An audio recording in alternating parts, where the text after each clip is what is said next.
BBA third year management accounting এর absorption costing ও variable costing চ্যাপ্টারের আজকে নতুন একটা এপিসোড। আজকে খুব গুরুত্বপূর্ণ একটা অঙ্ক নিয়ে আলোচনা করব। তো শিক্ষার্থীগণ, আমি যে অঙ্কগুলো তোমাদের সাথে পর্যায়ক্রমে আলোচনা করতেছি, তোমরা যদি নিয়মিতভাবে এই অঙ্কগুলো ফলো করো বা প্র্যাকটিস করো, তাহলে আমার মনে হয় অঙ্কে কোনো সমস্যা থাকবে না। যদি এরপরও কোনো সমস্যা থাকে, তাহলে তোমরা আমার পেজে নক করলে অবশ্যই আমি তা সলভ করার চেষ্টা করব। তো আমরা মূল অঙ্কে চলে আসি। The cost depart the cost department of G Khan and sons incorporation has established the following standard for manufacturing. Normal capacity 2 lakh unit, maximum capacity 2,50,000 unit. এর আগে তোমরা যে অঙ্কগুলো করছো বা প্র্যাকটিস করছো, সেই অঙ্কে maximum capacity, normal capacity, minimum capacity এরকম কিছু দেওয়া ছিল না। তবে আমাদের এই অঙ্কটায় নর্মাল ক্যাপাসিটি দেওয়া আছে, ম্যাক্সিমাম ক্যাপাসিটি দেওয়া আছে। যে সমস্ত অঙ্কে নর্মাল ক্যাপাসিটি দেওয়া থাকে, সেগুলোকে আমরা অবশ্যই যখন ফিক্সড ফ্যাক্টরি ওভারের রেট বের করব, নর্মাল ক্যাপাসিটি দ্বারা ভাগ করে বের করব। সেই ক্ষেত্রে কত হাজার ইউনিট করলো, কম বা বেশি, সেটা আমার দেখার বিষয় না। আমরা নর্মাল ক্যাপাসিটি ধরে তারপর অঙ্কটা সলভ করব। নেক্সট বলছে standard variable manufacturing cost per unit 15 টাকা। এই যে স্ট্যান্ডার্ড ভেরিয়েবল ম্যানুফ্যাকচারিং কস্ট 15 টাকা যে বলছে, এই 15 টাকা হচ্ছে ভেরিয়েবল, অর্থাৎ পরিবর্তনশীল খরচ। উৎপাদন খরচের সাথে যে পরিবর্তনশীল খরচগুলো যায়, যে এখানে direct materials, direct labour, variable factory overhead, সাধারণত এই তিনটা খরচ উৎপাদন খরচের সাথে যুক্ত হয় পরিবর্তনশীল পদ্ধতি যেটা। এইখানে এই তিনটা খরচের একসাথে হচ্ছে 15 টাকা। এটি হচ্ছে ভেরিয়েবল ম্যানুফ্যাকচারিং কস্ট। আমাদের যে দুইটা পদ্ধতি, একটা হচ্ছে ভেরিয়েবল কস্টিং আর একটা হচ্ছে অ্যাবজর্পশন কস্টিং। এই ভেরিয়েবল কস্টিং এর ম্যানুফ্যাকচারিং কস্ট আমাদের 15 টাকা এখানে দেওয়া আছে। তো নেক্সট বলছে variable marketing expense per unit sold 5 টাকা, ফিক্সড ফ্যাক্টরি ওভারহেড 4 লক্ষ টাকা, ফিক্সড মার্কেটিং এক্সপেন্স 2,50,000 টাকা, সেলিং প্রাইস পার ইউনিট 30 টাকা। Operating units for the year ended 2012 were as follows: beginning inventory 20,000 unit, sales করছি 1,75,000 ইউনিট, প্রোডাকশন করছি 1,80,000 unit. এখানে আমাদের কিছু অঙ্ক করার আগে ওয়ার্কিং করতে হবে। তো অঙ্কে আমার চাইছে prepare an income statement using variable costing and absorption costing and also reconciliation। তো এর আগের ক্লাসে আমি বলেছি যে আপাতত আমরা যে variable costing and absorption costing এর ইনকাম স্টেটমেন্ট গুলো করব, আর এই রিকনসিলিয়েশন স্টেটমেন্টটা আমরা শেষের লেকচারের দিকে করব। এই চ্যাপ্টার আমি 10 থেকে 12টা লেকচার দেব। ওই 10 থেকে 12 লেকচার, এই 2-3 লেকচারের মধ্যে আমি রিকনসিলিয়েশন স্টেটমেন্টটা শিখাবো। তো আমাদের অঙ্ক শুরু করার আগে প্রথমে কিছু ওয়ার্কিং আছে, সেই ওয়ার্কিং গুলো করব। কি কি ওয়ার্কিং করতে হবে?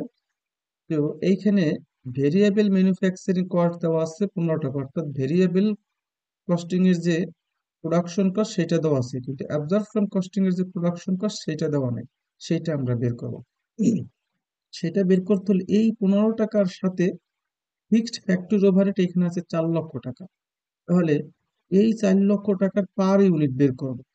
পার ইউনিট অনেকে করে এই প্রোডাকশন 1,80,000 দ্বারা ভাগ করে বের করে, কিন্তু এই অঙ্কের নিয়মটা হচ্ছে নর্মাল ক্যাপাসিটি যদি দেওয়া থাকে, তো সেই নর্মাল ক্যাপাসিটি দ্বারা ফিক্সড ফ্যাক্টরি ওভারহেডকে ভাগ করতে হবে।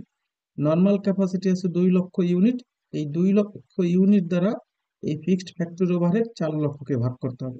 আমরা সেইটাই এখানে করেছি। ফিক্সড ফ্যাক্টরি ওভারহেড রেট ওই 4 লক্ষ টাকা ভাগ হচ্ছে 2, অর্থাৎ এই ফিক্সড ফ্যাক্টরি ওভারহেড আছে 4 লক্ষ, এই 4 লক্ষকে নর্মাল ক্যাপাসিটি 2 লক্ষ দ্বারা ভাগ করছি, তাতে 2 টাকা বেরোছে। Per unit cost under absorption costing, অর্থাৎ যেহেতু ভেরিয়েবল কস্টিং এর রেট দেওয়া আছে 15 টাকা, এই 15 টাকার সাথে এই 2 টাকা যোগ করছি, এই জন্য লিখছি standard variable manufacturing cost per unit 15 টাকা, fixed factory overhead per unit 2 টাকা, এই হলো 17 টাকা।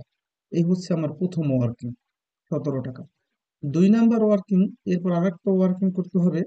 এখানে বিগিনিং ইনভেন্টরি দেওয়া আছে 20,000 ইউনিট, আর সেলস দেওয়া আছে 1,75,000 ইউনিট, প্রোডাকশন দেওয়া আছে 1,80,000।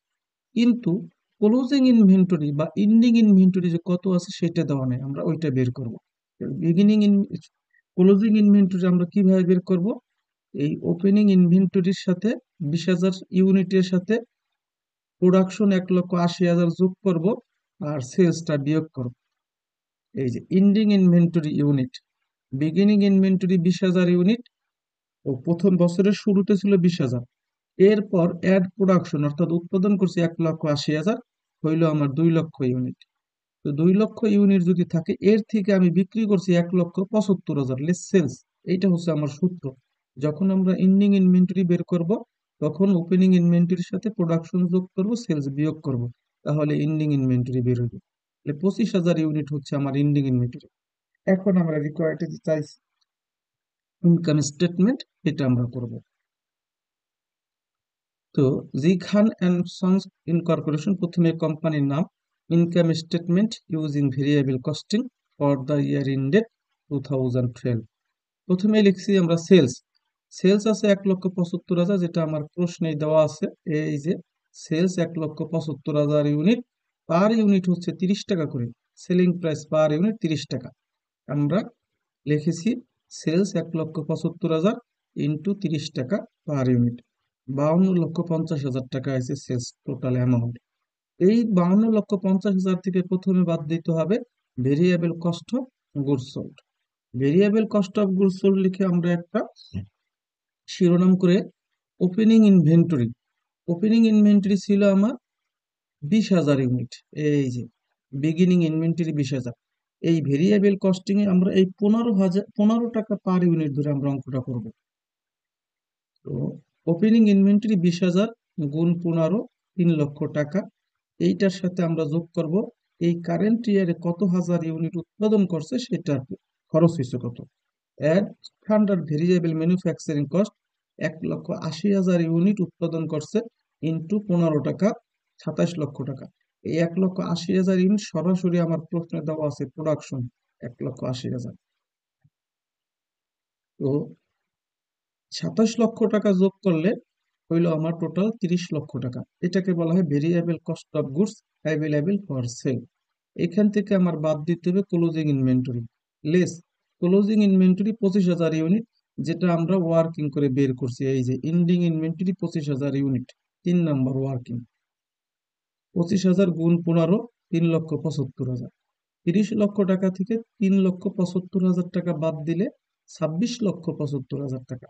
এটাকে বলা হয় gross contribution margin. Variable costing মেথডে প্রথমে আমার ভেরিয়েবল যে খরচগুলো আছে সমস্ত খরচগুলোই বাদ দিতে হবে। গ্রোস কন্ট্রিবিউশন মার্জিন এই 26,25,000 থেকে, সরি 26,25,000 টাকা বাদ দিলে আমার ওই 26,25,000 টাকা বেরোয়। অনেকে ভুল করে মনে করতে পারে এই 26,25,000 টাকাই মনে হয়, এই যে না, এটা না। এই যে সেলস আছে 52,50,000, এই 52,50,000 থেকে এই 26,25,000 টাকা বিয়োগ করলে 26,25,000 টাকা বের হয়। এটাকে বলা হয় gross contribution margin. Gross contribution margin থেকে আমার বাদ দিতে হবে variable marketing and administrative expense. আমার প্রশ্নে ভেরিয়েবল মার্কেটিং এক্সপেন্সটা দেওয়া আছে। Variable marketing expense per unit sold 5 টাকা। এইখানে এই 5 টাকা দ্বারা গুণ করতে হইবে এই বছরে আমরা কত হাজার ইউনিট বিক্রয় করেছি। এই যে সেলস 1,75,000, এখানে অনেকে ভুল করে প্রোডাকশনের সাথে গুণ করে, কিন্তু মার্কেটিং এক্সপেন্স তো আমি আমার বুঝতে হবে যে মার্কেটে আমার কত টাকা খরচ হইলো, অর্থাৎ যে ইউনিট আমরা বিক্রয় করব সেই বিক্রিত ইউনিটে প্রতি ইউনিটে খরচ হয়েছে 5 টাকা, তাহলে 1,75,000 গুণ 5। ভেরিয়েবল মার্কেটিং এক্সপেন্স ওই 1,75,000-কে 5 দ্বারা গুণ করছি, তাতে 8,75,000 টাকা বের হয়েছে। এই 26,25,000 থেকে 8,75,000 টাকা বাদ দিলে বেরোয় 17,50,000 টাকা। এটাকে বলা হয় কন্ট্রিবিউশন মার্জিন। কন্ট্রিবিউশন মার্জিন থেকে বিয়োগ করতে হবে ফিক্সড এক্সপেন্স, অর্থাৎ আমাদের এই বছরে কত টাকা ফিক্সড খরচ হয়েছে। আমাদের এইখানে ফিক্সড খরচ সাধারণত দুইটা থাকে, একটা হচ্ছে ফ্যাক্টরি ওভারহেড আর একটা হচ্ছে মার্কেটিং এক্সপেন্স। ফ্যাক্টরি ওভারহেড 4 লক্ষ টাকা, মার্কেটিং এক্সপেন্স 2,50,000। এটা আমার প্রশ্নে সরাসরি দেওয়া আছে। ফিক্সড ফ্যাক্টরি ওভারহেড 4 লক্ষ টাকা, ফিক্সড মার্কেটিং এক্সপেন্স 2,50,000 টাকা, যেটা সরাসরি বলা আছে আমার প্রশ্নে। টোটালি ফিক্সড এক্সপেন্স হইল 6,50,000। কন্ট্রিবিউশন মার্জিন 17,50,000 থেকে ফিক্সড এক্সপেন্স 6,50,000 টাকা বাদ দিলে আমার বের হয় 11 লক্ষ টাকা। এই 11 লক্ষ টাকা হচ্ছে ভেরিয়েবল কস্টিং মেথডে নেট অপারেটিং ইনকাম। এরপর আমরা অ্যাবজর্পশন কস্টিং এর ইনকাম স্টেটমেন্ট করব। তো প্রথমে আমরা উপরে লিখে নিছি আবার কোম্পানির নাম, G Khan and sons corporation, income statement using absorption costing for the year ended 2012। তো ভেরিয়েবল কস্টিং এবং অ্যাবজর্পশন কস্টিং এর একই তথ্য দ্বারা আমরা দুই মেথডে ইনকাম স্টেটমেন্ট করব, নেট অপারেটিং ইনকাম বের করব। তো ভেরিয়েবল কস্টিং এ যে সেলস নিচ্ছে এখানে একই সেলস। তো সেলস হচ্ছে 1,75,000 গুণ 30 টাকা, 52,50,000 টাকা। সেম একই রকম ভাবে আমরা অ্যাবজর্পশন কস্টিং এ নিছি 52,50,000 less cost of goods sold. Variable মেথডে লিখছি variable cost of goods sold, আর এখানে লিখবো শুধু কস্ট অফ গুডস সোল্ড। এটা একটা শিরোনাম করে ওপেনিং ইনভেন্টরি 20,000 ইউনিট, যেটা আমার প্রশ্নে সরাসরি বলা আছে। কিন্তু 17 টাকা কোথায় পেলাম, যেটা আমরা ওয়ার্কিং থ্রিতে করে আসছি, সরি ওয়ার্কিং 20,000 গুণ 15, এটা আমার সরাসরি প্রশ্নে দেওয়া আছে যে 20,000, প্রশ্নে দেওয়া আছে 20,000 ইউনিট। আর এই যে 15 টাকা, সরি এখানে 15 টাকা হবে না, এটা হবে 17 টাকা। 17 টাকায় 17 টাকা ওয়ার্কিং থ্রিতে আমরা করছি। এই যে ওয়ার্কিং থ্রি না, সরি 2 নাম্বার ওয়ার্কিং পার unit cost under absorption costing 15 টাকা। স্ট্যান্ডার্ড ভেরিয়েবল ম্যানুফ্যাকচারিং কস্ট দেওয়া আছে প্রশ্নে 15 টাকা। আর ফিক্সড ফ্যাক্টরি ওভারহেড এই যে আমরা 2 টাকা বের করছি হইল 17 টাকা। এই 17 দ্বারা গুণ করছি হইল আমার 3,40,000 টাকা।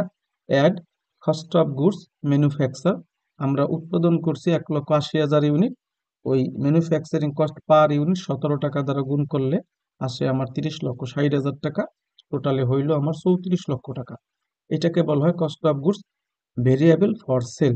আমরা এখানে আবার একটু বলি যে ভেরিয়েবল মেথডে এর আগে কিন্তু ভেরিয়েবল লিখছি, কিন্তু অ্যাবজর্পশন মেথডে ভেরিয়েবল কথাটা লেখা যাবে না। যাই হোক, লেস ক্লোজিং ইনভেন্টরি 25,000 ইউনিট আমরা 3 নাম্বার ওয়ার্কিং এ বের করছি 17 টাকা করে। এই 17 টাকা 2 নাম্বার ওয়ার্কিং এ আছে 4,25,000 টাকা। তাহলে 34 লক্ষ টাকা থেকে 4,25,000 টাকা বাদ দিলে বের হয় 29,75,000 টাকা।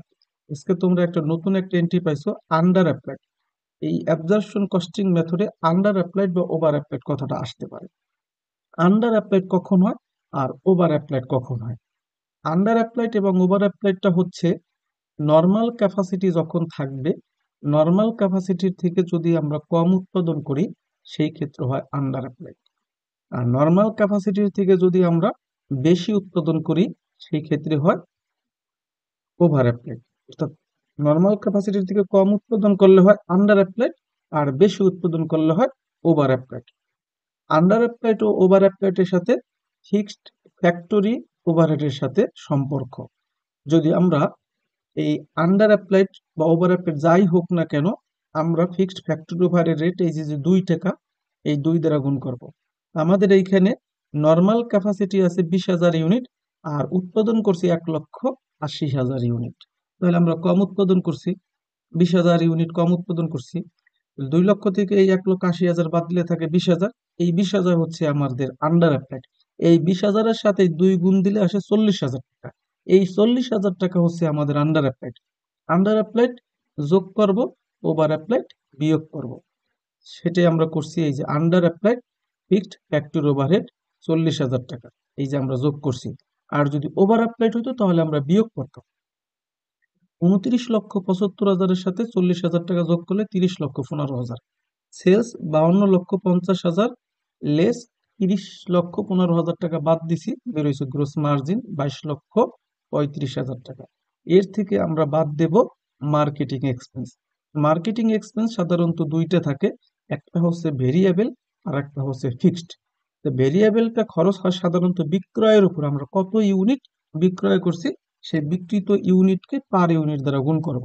বিক্রয় করছি 1,75,000 টাকা, প্রশ্নে সরাসরি ভেরিয়েবল মার্কেটিং এক্সপেন্স 5 টাকা করে দেওয়া আছে। তো ভেরিয়েবল মার্কেটিং এক্সপেন্স ওই 5 টাকা দ্বারা গুণ করলাম। 5 টাকাটা আবার আবার একটু প্রশ্ন আমি একটু দেখাই। Variable marketing expense per unit sold 5 টাকা। এই 5 টাকা দ্বারা এই যে সেলস ইউনিট আছে 1,75,000, এই 1,75,000-কে আমরা গুণ করছি। 1,75,000-কে ওই 5 টাকা দ্বারা গুণ করে পেলাম 8,75,000 টাকা। এরপর ফিক্সড, যেটা আমার প্রশ্নে সরাসরি বলা আছে, 2,50,000, টোটালে হইল 11,25,000। গ্রোস মার্জিন 22,35,000 থেকে মার্কেটিং এক্সপেন্স 11,25,000 টাকা বাদ দিলে আমার নেট অপারেটিং ইনকাম 11,10,000। এই হচ্ছে আমাদের অ্যাবজর্পশন কস্টিং এর নেট অপারেটিং ইনকাম। তাহলে আমাদের দুইটা পদ্ধতি হয়ে গেল। এরপরও যদি তোমাদের কোনো সমস্যা থাকে সেই ক্ষেত্রে আমাকে ইনবক্সে নক করলে আমি তোমাদের পুনরায় অঙ্কটি বোঝানোর চেষ্টা করব।